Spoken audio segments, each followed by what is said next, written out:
तो बात क्या है, वृंदावन की प्राप्ति श्री जी की कृपा से, वृंदावन में वास सखीन सहचरीन की कृपा से, पर वृंदावन का अनुभव ये तो रसिक संतन की कृपा से होएगा, ये तो रसिकन की कृपा से होएगा। उनको ढूंढो, उनके चरण वंदन करो। और ऐसी ही कृपा हुई हमारे श्री प्रकाशानंद सरस्वती जी के ऊपर श्री चैतन्य महाप्रभु के। महाप्रभु चैतन्य अपने संन्यास वेश के बाद दक्षिण यात्रा पर गए थे, और दक्षिण में हमारी संप्रदाय की प्रथम पीठ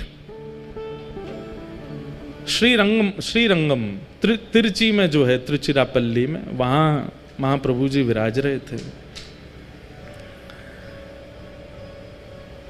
वहां पर ठाकुर जी पौढ़ानाथ शेषनाग पर पौड़े हैं। कभी कभी हम प्राचीन संतों की बातें सुनते हैं तो मन में एक भाव आता है, कितनी संप्रदायों में समरसता है। और आजकल देखो महाराज जी, आजकल लोग हमको ही डांटते हैं, आप श्री वैष्णव हो, आप हरिदासियों की बात क्यों करते हो मंच से, आप हरिवंशियों की बात क्यों करते हो, आप गौड़ियाओं की बात क्यों करते हो। क्यों ये सब भाव आते हैं? प्राचीन काल के आचार्यों के भाव सुनो, कहीं भी उनमें ऐसा मतभेद नहीं है कि ये हैं इनसे हमने, सब एक दूसरे के संग। अब हरिराम व्यास जी, वो तो स्वामी श्री हरदास जी के पास इतने विराजमान रहते, जबकि स्वयं हितरवंश महाप्रभु के अनुयायी। अपने पुत्र को तो दीक्षा ही उन्होंने स्वामी जी से दिलवाई। एक प्रसंग आता है कि स्वामी जी, हितरवंश महाप्रभु, रूप सनातन गोस्वामी आदि आदि ये सब लोग गिरिराज जी आए, यहाँ पर 56 भोग हुए थे।